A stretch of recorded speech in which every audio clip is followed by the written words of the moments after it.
নমস্কার বন্ধুরা, আজকে আমি একটা ভিয়েতনাম স্টাইলের পিলার সিস্টেম স্ট্রাকচার তৈরি করছি ফুলের টপে। যারা নাকি ছাদ বাগান করে ওদের জন্য এরকম স্ট্রাকচার আদর্শ স্ট্রাকচার। তো বন্ধুরা, এই স্ট্রাকচারটা দেখতেই পাচ্ছেন, দুইটা রডের সাহায্যে আমি ক্রস করেছি, উপরে টায়ার লাগিয়েছি আর একটা বাটাম বা পিলার লাগিয়ে দিয়েছি। তার এখানে আমি এখন ক্রসব্রিড রেড ভ্যারাইটির ড্রাগন ফ্রুট কাটিং লাগাবো 3 পিস। তার ভিতরে দেখতেই পাচ্ছেন আমি এখন এই শিপা বা মূল থাকা কাটিংটাকে আমার ড্রাগন ফ্রুট মাদার গাছের থেকে কেটে নিয়েছি। দেখতেই পাচ্ছেন এটাকে আমি এখন বর্তমান আমার সেই ভিয়েতনাম পদ্ধতিতে তৈরি করা পিলারটিতে আমি লাগাবো। তো বন্ধুরা, এই কাটিংটি আমি পুরা তৈরি করে নিয়েছি, দেখতেই পাচ্ছেন। এখন বর্তমান আমি পুরা জায়গাত নিয়ে ট্রান্সফার করব। তো চলেন যাই ট্রান্সফার করি আর আপনাদেরকেও দেখাই। বন্ধুরা, আপনারা যদি ড্রাগন ফ্রুট চাষ ছাদ বাগানে করতে চান তাহলে এই ধরনের স্ট্রাকচার আপনাদের জন্য আদর্শ স্ট্রাকচার হবে। এরকম যদি স্ট্রাকচার আপনারা করে ছাদ বাগানে ড্রাগন ফ্রুট চাষ করেন তাহলে 10 থেকে 15 বছর তার দিকে আর দেখতে হবে না।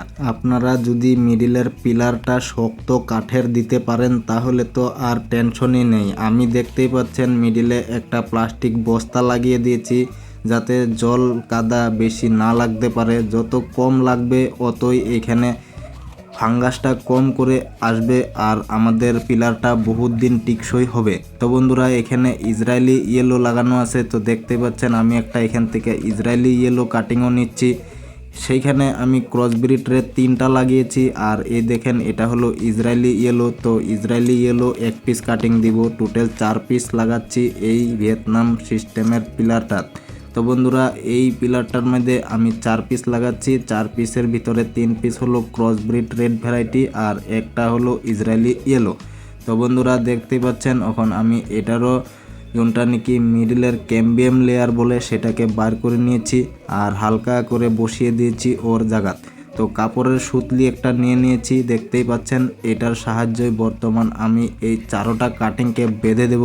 তো বন্ধুরা, দেখেন কিভাবে আমি বাঁধছি যাতে হাওয়া দেওয়ার পরে এদিকে ওদিকে হিলে পড়তে না পারে। কাটিংগুলো জায়গাত যদি পুরা স্টেবল হয়ে থাকতে পারে তাহলে রুটস পুরা জায়গাতে জলদি গ্রো করবে বা মূল গ্রো করবে আর জলদি আমরা এই ড্রাগন ফ্রুট কাটিংগুলোর থেকে একটা একটা ব্রাঞ্চ মাচার উপরে নিয়ে আসতে পারবো।